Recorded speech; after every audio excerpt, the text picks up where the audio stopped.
कभी कभी सच इतना खामोश होता है कि उसकी आवाज़ सिर्फ मासूम आंसुओं में सुनाई देती है। एक बच्चा जो पार्क में रो रहा था, जब पुलिस ने पूछा क्या मम्मी गुम हो गई है, तो उस मासूम ने कहा मेरी मम्मी जेल में नहीं बंगले में बंद है। और यहीं से खुलती है एक हाई क्लास क्राइम की वो परत जिसके पीछे छिपा था पावर, पॉलिटिक्स और पैसे का वो घिनौना खेल। ये कहानी है एक औरत की जो पत्नी भी थी, माँ भी थी, लेकिन सबसे बड़ी बात एक सबूत थी। दोस्तों, स्वागत है आपका आपके अपने YouTube चैनल सुनो कहानी समझो ज़िंदगी में। इसमें हम आपके लिए लाते हैं दिलचस्प और दिल को छू लेने वाली कहानियाँ। अगर आपको ऐसी ही कहानियाँ पसंद हैं तो हमारे चैनल को अभी सब्सक्राइब करें और बेल आइकन प्रेस करें ताकि कहानियाँ आपको मिलती रहें। मेरे दोस्त, ये फ्री का काम है, इसमें कोई पैसा नहीं लगता। अगर आपको कहानी अच्छी लगे तो आप लाइक कीजिएगा, अपने दोस्तों में शेयर कीजिएगा और कमेंट में जय हिंद लिखना ना भूलिएगा।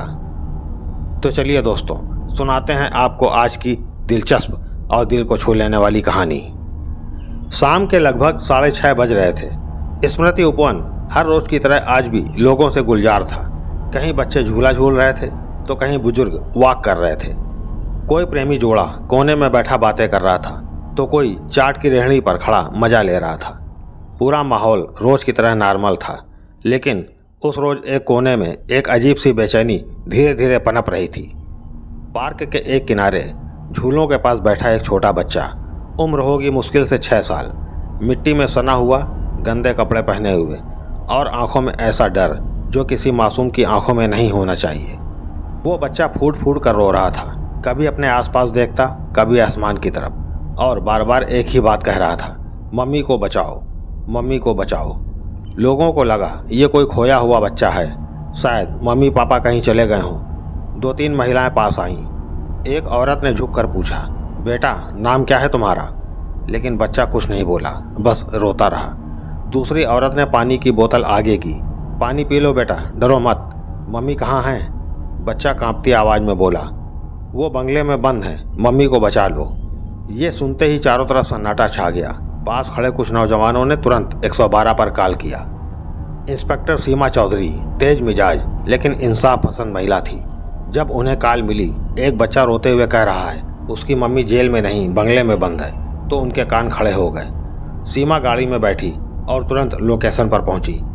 नीली बत्ती की हल्की रोशनी में उनकी मौजूदगी ने भीड़ को थोड़ा पीछे कर दिया। सीमा ने बच्चे की ओर देखा, गालों पर आंसुओं की लकीरें, आंखें लाल और कपड़े धूल से सने। बच्चा बेहद डरा हुआ था, पर उसकी आंखों में एक अजीब सी गंभीरता थी, जैसे वो कुछ छुपा नहीं सकता। सीमा ने धीरे से घुटने के बल बैठते हुए पूछा, बेटा डरने की ज़रूरत नहीं है, मैं पुलिस हूँ, तुम्हारी मम्मी को हम ढूंढ लेंगे, पहले तुम अपना नाम बताओ। बच्चे ने धीरे से कहा, आरव। अच्छा आरव, बताओ मम्मी कहाँ हैं? आरव की आंखों में आंसू फिर से बह निकले। वो जेल में नहीं हैं, बंगले में बंद हैं, वहाँ दरवाज़ा भी नहीं खुलता। सीमा थोड़ी देर के लिए चुप रह गई। उनके मन में एक सवाल कौंधा, ये बच्चा ये बंगले में बंद जैसी बात कैसे कह सकता है? क्या ये उसे किसी ने रटवाया है या वाकई कोई गहरा राज है? आरव का शरीर कंपकपा रहा था। वो ना तो किसी से नज़र मिला पा रहा था, ना ही सामान्य बच्चों की तरह डर के बाद सहज हो पा रहा था। सीमा ने महसूस किया, ये डर किसी खो जाने का नहीं, ये डर किसी देखे गए अत्याचार का है। उन्होंने तुरंत एक महिला कांस्टेबल को बुलाया। बच्चे को गोद में लेकर गाड़ी तक लाया गया। रास्ते में उसे एक चॉकलेट दी गई। आरव ने उसे पकड़ा पर खाया नहीं, सिर्फ पूछा, आप मुझे मम्मी के पास ले जाएंगी? सीमा की आंखें नम हो गईं। उन्होंने उसकी पीठ पर हाथ रखा। हाँ बेटा, बस हमें सब कुछ बताओ, मम्मी को बचाएंगे। सीमा ने आरव को महिला कांस्टेबल के साथ बैठाया और मोबाइल रिकॉर्डर ऑन किया। बहुत ही सॉफ्ट टोन में उसने आरव से धीरे धीरे बात करना शुरू किया। बेटा तुम्हारा घर कहाँ है? बड़ा सा घर है, बहुत बड़ा, सफ़ेद रंग का बंगला। वहाँ कौन कौन रहते हैं? दादी रहती हैं, पापा पहले थे, बहुत गुस्से वाले थे, और मम्मी? अब आरव चुप हो गया। मम्मी कहाँ हैं अभी? कांपते हुए वो बोला, बंगले में पीछे वाले कमरे में, वहाँ बहुत बड़ा ताला है, मम्मी को अकेले रख दिया है। दादी कहती हैं कि मम्मी पागल हैं, पर मम्मी पागल नहीं हैं, वो रोती हैं। मुझसे कहती थी बेटा किसी दिन बाहर जाओ तो पुलिस को बुला लेना। सीमा का दिल बैठ गया। ये किसी बड़ी साजिश की शुरुआत थी। एक मासूम गवाह, एक हाई क्लास बंगले का राज, और एक माँ जिसे कैद करके रखा गया अपने ही घर में। सीमा चौधरी की पुलिस गाड़ी अब धीरे धीरे थाने की तरफ बढ़ रही थी, लेकिन उस गाड़ी के अंदर बैठा 6 साल का मासूम आरव अपने छोटे से दिल में एक ऐसा तूफान लेकर बैठा था जो आने वाले दिनों में पूरे शहर को हिला देने वाला था। गाड़ी में महिला कांस्टेबल उसे गोद में लिए बैठी थी, लेकिन आरव की आंखें एकटक खिड़की से बाहर देख रही थीं, जैसे उस गाड़ी के पहियों के साथ उसका अतीत भी धीरे धीरे खुलता जा रहा हो। सीमा ने फिर सवाल किया, आरव बेटा, जब तुम कहते हो मम्मी बंगले में बंद है तो क्या उन्हें कोई मारता है? आरव की आंखें भर आईं। वो धीरे से बोला, नहीं, उन्हें कोई मारता नहीं, लेकिन बोलने नहीं देता। वो हर वक्त रोती हैं। कौन है बंगले में? दादी हैं, मम्मी की सासू माँ, बहुत गुस्से वाली हैं। वो मुझसे भी कहती हैं कि मम्मी से दूर रहो। पापा के बाद तो उन्होंने मम्मी को भी उसी कमरे में बंद कर दिया जहाँ पापा की तस्वीरें भी नहीं हैं। सीमा ने चौंक के पूछा, कहीं तुम्हारे पापा की मौत तो नहीं हो गई? हाँ, यही कहते हैं। तो क्या हुआ था तुम्हारे पापा को? आरव की सांसें तेज हो गईं। उसने धीरे से कहा, दादी कहती हैं पापा गाड़ी से गिर गए थे, लेकिन मम्मी कहती थी यह हादसा नहीं था। आरव एक आलीशान सफ़ेद रंग के 2 मंजिला बंगले में रहता था। घर की दीवारों पर सोने की कारीगरी थी। हर कोना किसी महल की तरह दमकता था, लेकिन वो बंगला अंदर से एक सोने का पिंजरा था। आरव की मम्मी अनन्या सिंह बेहद खूबसूरत, पढ़ी लिखी और सुलझी महिला थी। उन्होंने एक नामी यूनिवर्सिटी से साइकोलॉजी में मास्टर्स किया था। वो चाहती थी कि उनके बेटे को प्यार भरा स्वतंत्र वातावरण मिले, लेकिन आरव की दादी रुक्मिणी देवी एक रईस ठसक वाली महिला, हर बात में इज्जत का वास्ता देकर अपनी बहू को दबाने का बहाना खोजती रहती थी। और आरव के पापा आशीष सिंह एक बड़े बिल्डर थे, लेकिन शराब और गुस्से की आदत ने उन्हें धीरे धीरे घर का तानाशाह बना दिया था। आरव अक्सर रात में उठ जाता था। वो देखता मम्मी के कमरे से चीखें आ रही हैं। दादी की आवाज़, बहू तू पागल हो चुकी है, अब ज़्यादा उड़ने की ज़रूरत नहीं है। और पापा की चीख, अगर पुलिस के पास गई तो तू जिंदा नहीं बचेगी। कई बार आरव को नींद में ही खींचकर दादी अपने कमरे में ले जाती और कहती, तेरी मम्मी अब तेरे लायक नहीं बची, तू मेरा पोता है, मेरी बात मानेगा। और एक दिन आरव ने मम्मी को आखिरी बार खुले में देखा। पापा की मौत के 2 दिन बाद पूरे घर में सन्नाटा था। सबने कहा एक्सीडेंट था, लेकिन मम्मी रोते हुए कह रही थी ये हादसा नहीं था, ये प्लान किया गया मर्डर था। मम्मी ने FIR दर्ज कराने की बात की और बस वही रात आखिरी थी जब वो खुली हवा में थी। अगली सुबह मम्मी को बंगले के सबसे पीछे वाले कमरे में बंद कर दिया गया। वो कमरा जो पहले स्टोर रूम था। दरवाज़ा बाहर से ताला लग गया, खिड़की पर सलाखें लगवा दी गईं और अंदर सिर्फ एक बल्ब जलता था। धुंधली सी रोशनी में डूबी उनकी जिंदगी। एक दिन जब दादी कमरे से बाहर आईं और नौकर खाना देने आया, आरव चुपके से उस कमरे के पास गया। मम्मी ने सलाखों के पीछे से हाथ बाहर निकाला और उसके सर पर फेरते हुए फुसफुसाई, बेटा तू छोटा है, लेकिन एक दिन तुझे समझ आएगा तेरे पापा की मौत कैसे हुई और मुझे क्यों बंद कर दिया गया। अगर कभी मौका मिले तो बाहर जाकर किसी पुलिस वाले को सब सच सच बता देना। उसके बाद दादी ने आरव को स्कूल भेजना बंद कर दिया। कमरे से बाहर निकलना मना था। मोबाइल नहीं, टीवी नहीं, सिर्फ एक 4 दीवारी और झूठ की मोटी परत। लेकिन किस्मत ने रास्ता बना ही दिया। 2 दिन पहले एक नया ड्राइवर आया था। आरव को दादी ने उसे बाजार से सामान दिलाने भेजा। ड्राइवर शायद हालात से बेखबर था। गाड़ी में बैठे बैठे आरव को याद आया, पार्क में पुलिस वाले आते हैं, मम्मी ने कहा था पुलिस को सब बताना है। वो मौका देखकर भाग निकला, सीधे पार्क पहुंचा और वहीं बैठकर फूट फूट कर रोने लगा। सीमा का चेहरा अब शांत नहीं था। उसने मोबाइल रिकॉर्डिंग रोकी, ड्राइवर से कहा, गाड़ी थाने नहीं, सीधे उस बंगले की तरफ मोड़ो जहाँ ये बच्चा रहता है। मुझे लगता है कि मामला घरेलू हिंसा का नहीं, हाई क्लास मर्डर और किडनैपिंग का है। इंस्पेक्टर सीमा चौधरी ने सामने देखा, एक भव्य सफ़ेद रंग का बंगला जो बाहर से किसी राजमहल से कम नहीं था। 2 बड़े सिंह के पत्थर की मूर्तियाँ, काले लोहे का विशाल गेट, CCTV कैमरे और सजे संवरे बगीचे में खामोशी पसरी थी, जैसे यहाँ कुछ सांसें बिना इजाज़त के चलती थी। बच्चा आरव गाड़ी की खिड़की से उंगली उठाकर बोला, यही है, यहीं मेरी मम्मी को बंद किया गया है। सीमा ने कॉल बेल बजाई। आवाज़ आई, कौन? पुलिस इंस्पेक्टर सीमा चौधरी, एक गुमशुदा व्यक्ति के मामले में पूछताछ करनी है। अभी कोई घर पर नहीं है। आपकी आवाज़ से तो लग रहा है कि आप हैं। गेट खोलिए, वरना सर्च वारंट के लिए सिर्फ 5 मिनट लगेंगे। चंद सेकंड बाद गेट खुला। सामने खड़ी थी रुक्मिणी देवी, एक लगभग 70 साल की महिला, सफ़ेद साड़ी, माथे पर लाल बिंदी, आंखों में क्रूर ठंडक। उसने आरव को देखा, फिर सीमा को। बेटा तो मेरा है, भाग गया था, थैंक गॉड अब मिल गई। इंस्पेक्टर साहिबा, अब दीजिए मुझे, इसे सौंपिए। सीमा मुस्कुराई। वो इस खेल को समझ चुकी थी। आपका बेटा नहीं, ये अब हमारे संरक्षण में है और हम इसकी मम्मी से मिलना चाहते हैं। मम्मी? रुक्मणी देवी के चेहरे पर झूठी हैरानी। वो तो कुछ सालों से मानसिक रूप से अस्थिर है, उसे हॉस्पिटल भेज दिया गया था। तो आप हमें कमरा दिखा दें जहां वो रहती थी। अगर सच है तो डॉक्टरी रिपोर्ट भी देख लेंगे। रुक्मणी देवी को अंदाजा नहीं था, एक महिला इंस्पेक्टर है जो सिर्फ सवाल नहीं पूछती, जवाब निकलवाना भी जानती है। बंगले के भीतर हर दीवार पर रईसी टपक रही थी, पेंटिंग्स, क्रिस्टल, झूमर, इटालियन मार्बल, लेकिन माहौल अजीब सन्नाटे से भरा था। सीमा की नज़रें एक एक चीज़ को स्कैन कर रही थीं। उस कमरे में चलिए जहां वो मानसिक रूप से अस्थिर महिला रहती थी, सीमा ने कहा। रुक्मणी देवी थोड़ा हिचकी, फिर बोली, ठीक है, पीछे का कमरा है, लेकिन वो तो महीनों से बंद है। जब सीमा वहां पहुंची तो कमरे का दरवाजा बाहर से मोटे ताले से बंद था। सीमा ने बिना एक सेकंड गंवाए ताले को तोड़वाने का आदेश दिया। धड़ाम! जब दरवाजा टूटा, अंदर की सच्चाई ने सबको शून्य कर दिया। कमरे में बहुत हल्की रोशनी थी। फर्श पर एक गद्दा बिछा था जो अब धूल और बदबू से सना था। कोने में एक बाल्टी, एक थाली और एक दीवार पर तस्वीर, एक माँ और बच्चे की। और वहीं एक कोने में सिकुड़ी बैठी थी अनन्या सिंह। उसकी आंखें सूजी हुई थीं, चेहरे पर कई महीनों की थकान, भूख और आंसुओं के निशान, बाल बिखरे हुए, कपड़े मैले।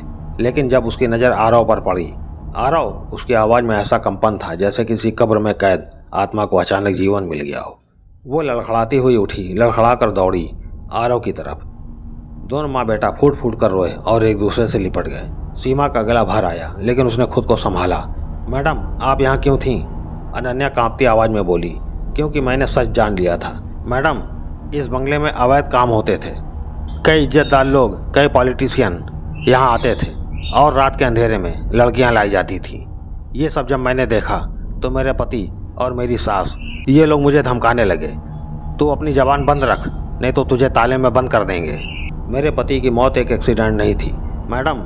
मेरे पति ने एक दिन मेरी सास को एक पॉलिटिशियन के साथ अवैध संबंध बनाते हुए देख लिया था।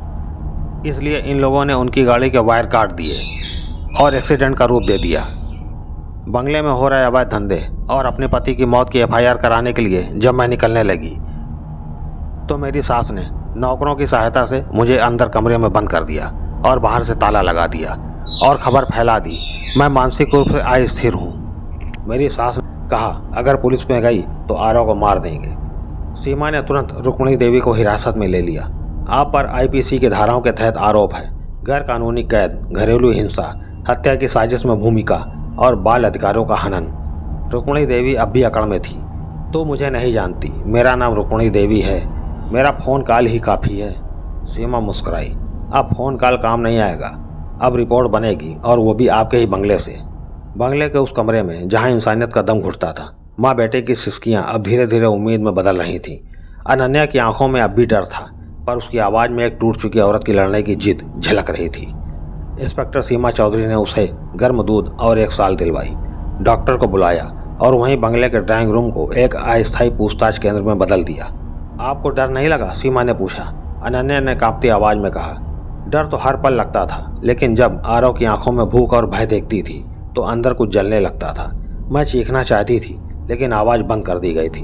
इंस्पेक्टर मैम, इस घर में जो दिखता है वो कभी सच नहीं था। शुरुआत से बताइए। सीमा ने टेप ऑन कर दिया। अब अनन्या की जुबानी।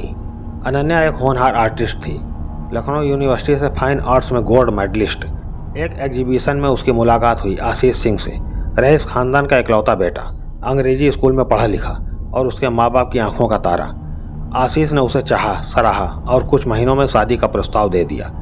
अनन्या की मध्यम वर्गीय माँ को लगा बेटी राजा के घर जाएगी। शादी हुई और अनन्या सिंह विला में बहू बनकर आ गई। शुरुआत के कुछ महीने सपने जैसे थे, लेकिन फिर सास रुक्मणी देवी का असली चेहरा सामने आने लगा। घर के हर कोने में कैमरे लगे थे, हर नौकर के हाथ में उसकी गतिविधियों की रिपोर्टिंग थी। और आशीष, जो पहले मुस्कुराता था, अब रोज शराब पीता और गुस्से में बड़बड़ाता। एक रात अनन्या ने पूछा, क्या ठीक नहीं है? आशीष ने फुसफुसा कर कहा, पापा की मौत एक्सीडेंट नहीं थी, माँ ने करवाई थी और अब मेरी बारी है। उसके 2 दिन बाद आशीष की गाड़ी पेड़ से टकराई। पुलिस ने कहा एक्सीडेंट, केस बंद, लेकिन मैंने सीसीटीवी देखा था। अनन्या बोली। ब्रेक वायर कोई काट चुका था। उसने पुलिस में जाने की सोची, लेकिन उसी रात, रुक जा बहू, रुक्मणी देवी बोली थी, तेरा बेटा जिंदा चाहिए तो चुप रहे। और उसके अगले दिन से शुरू हुई कैद। बंगले की तलाशी जारी थी। हर कमरा, हर अलमारी, हर तहखाना, कुछ ना कुछ ऐसा था जो कई सालों से छुपाया गया था। एक कमरे में मिला एक पुराना डायरी नुमा रजिस्टर जिसमें नौकरों की सैलरी के साथ लिखा था विशेष बोनस चुप्पी बनाए रखने हेतु। एक पुराना पेन ड्राइव जो प्लग करते ही खुला। सीसीटीवी फुटेज के क्लिप्स। आशीष को गाड़ी में बिठाते हुए 2 नौकर, एक व्यक्ति जिसे ब्रेक वायर काटते हुए देखा जा सकता था। और फिर एक जमीन की रजिस्ट्री मिली जिसमें लिखा था स्वर्ग आश्रम मानसिक रोगियों का केंद्र। मगर जब टीम वहां पहुंची तो वहां सिर्फ एक जर्जर भवन मिला, खाली, वीरान और बिना किसी रिकॉर्ड्स के। रुक्मिणी देवी सिर्फ एक रईस महिला नहीं थी, वो एक पूर्व विधायक की पत्नी थी। उनके भाई ब्रजमोहन शर्मा एक वर्तमान एमएलए और कई कॉन्ट्रैक्टर से उनका रिश्ता था। जब सीमा ने एफआईआर दर्ज की तो फोन आने लगे, बहन जी इस केस में ना उलझिए, ऊपर से फोन आएंगे, संभल जाइए। लेकिन सीमा एक फौलादी अफसर थी। उसने अपने डीजीपी को रिपोर्ट भेजी और एफआईआर को पब्लिक डोमेन में डाल दिया। अगली सुबह लखनऊ के बंगले में मिली माँ बेटी के रोंगटे खड़े कर देने वाली कहानी। High profile murder, house arrest, बच्चा बना खुलासा करने वाला क्लू। पूरा सोशल मीडिया फट पड़ा। आम लोगों से लेकर सुप्रीम कोर्ट के वकीलों तक ने प्रतिक्रिया दी। जब कोई बच्चा कहता है कि मेरी मम्मी जेल में नहीं बंगले में बंद है, तब हमें सोचना होगा इस समाज में असली जेल किसे कहते हैं। कभी रिश्तों की जेल, कभी दौलत की। हम सोचते हैं कि अमीरी में सब ठीक होता है, लेकिन जो बंगले के अंदर सड़ांध है वो झोपड़ी के बाहर नहीं होती। इस केस ने सिखाया कि इंसाफ की पहली सीढ़ी किसी की बात सुनना है। और मैंने सुनी एक बच्चे की बात, और वही बच्चा हमारे सिस्टम को झकझोर गया। कोर्ट रूम में गहमा गहमी थी। सामने कटघरे में खड़ी थी अनन्या सिंह, चेहरे पर थकान। उसके ठीक सामने वीआईपी लॉन्ग चेयर में बैठी थी रुक्मिणी देवी, जो अभी भी अपने सलीके से सजी साड़ी और चश्मे में सत्ता दम्भ समेटे बैठी थी। एक तरफ बड़े बड़े वकीलों की टीम और दूसरी ओर सरकार की तरफ से केस लड़ रही थी इंस्पेक्टर सीमा चौधरी और सहायक लोक अभियोजक अनुराग मिश्र। माय लॉर्ड, अनुराग ने कहा, यह कोई सामान्य हाउस अरेस्ट का मामला नहीं है। यह पूरे सिस्टम को ठेंगा दिखाने की कोशिश थी, जहां दौलत, रुतबा और रसूख, एक बहू को, एक माँ को 3 साल तक कैद में रखा और पुलिस, राजनीति और समाज सब चुप रहे। जज ने अनन्या की तरफ देखा। आप अपनी बात रख सकती हैं। अनन्या ने शुरू किया, मैं अनन्या हूँ। पहले एक कलाकार थी, फिर पत्नी बनी और फिर एक माँ। लेकिन इन 3 सालों में मैंने सिर्फ 2 चीज़ें देखी, एक कमरे की 4 दीवारी और बेटे की आंखों में सवाल।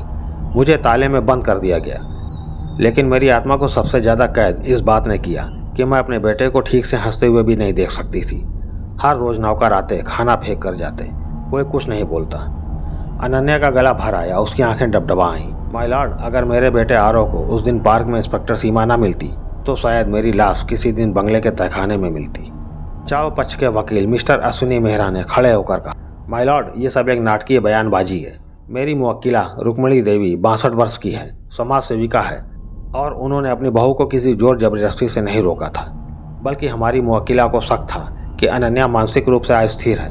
हमने तो उन्हें स्वर्ग आश्रम भेजने की भी तैयारी की थी, लेकिन उन्होंने खुद को अलग कर लिया। ये तो एक पारिवारिक विवाद को साजिश बनाकर पेश करने की कोशिश है मिलॉर्ड। कचहरी में हलचल होने लगी। सीमा चौधरी उठी, माय लॉर्ड, अगर ये नाटकीयता है तो आइए सच्चाई देखें। उन्होंने कोर्ट में प्रोजेक्टर लगवाया। सीसीटीवी फुटेज चलाया गया। इसमें आशीष की गाड़ी के ब्रेक वायर काटते हुए नौकर का क्लिप, एक अन्य फुटेज बंगले में अनन्या को ताले में बंद करते हुए, डॉक्टर की मेडिकल रिपोर्ट, शरीर पर पुराने जख्मों के निशान, एक नौकर की गवाही, हमें कहा गया था कि बहू को कभी बाहर मत निकलने देना, वो अगर पूछे तो कह देना मालिक ने आदेश दिया है। फुटेज के चलते ही रुक्मिणी देवी के चेहरे का रंग उड़ गया। मीडिया गैलरी में बैठी पब्लिक भौचक्की थी। एक लंबी मौन के बाद जज बोले, ये अदालत मानती है कि अनन्या सिंह को मानसिक और शारीरिक रूप से 3 साल तक अवैध रूप से एक कमरे में कैद रखा गया। उनके पति की मृत्यु संदिग्ध परिस्थितियों में हुई और रुक्मिणी देवी समेत 4 लोगों पर हत्या, साजिश और अपहरण जैसी गंभीर धाराएं लगती हैं। रुक्मिणी देवी को न्यायिक हिरासत में भेजा जाता है। मामले की जांच सीबीआई को सौंपी जाती है। कोर्ट में तालियों की आवाज़ नहीं आई, लेकिन एक सन्नाटे के बीच एक बच्चे की हंसी गूंजी। आरव अब अपनी माँ की गोद में था। वो पहली बार मुस्कुराया था। कुछ महीनों बाद अब अनन्या एक एनजीओ चलाती है, आरव आश्रय, जो उन महिलाओं के लिए है जो घरेलू हिंसा और हाई क्लास प्रेशर का शिकार होती हैं। इंस्पेक्टर सीमा चौधरी को प्रेसिडेंट अवार्ड मिलता है बेस्ट इन्वेस्टिगेशन के लिए। और आरव, वो अब स्कूल जाता है। हर सुबह अपनी माँ से एक ही सवाल करता है, मम्मी आज कोई और बच्चा बचाने चलें? अब बताइए दोस्तों, ये दिल को छू लेने वाली कहानी आपको कैसी लगी? अच्छी लगी हो तो लाइक कीजिएगा और हमारे चैनल सुनो कहानी समझो ज़िंदगी को सब्सक्राइब भी कीजिएगा सर, क्योंकि ये फ्री है, इसमें कोई पैसा नहीं लगता। जय हिंद।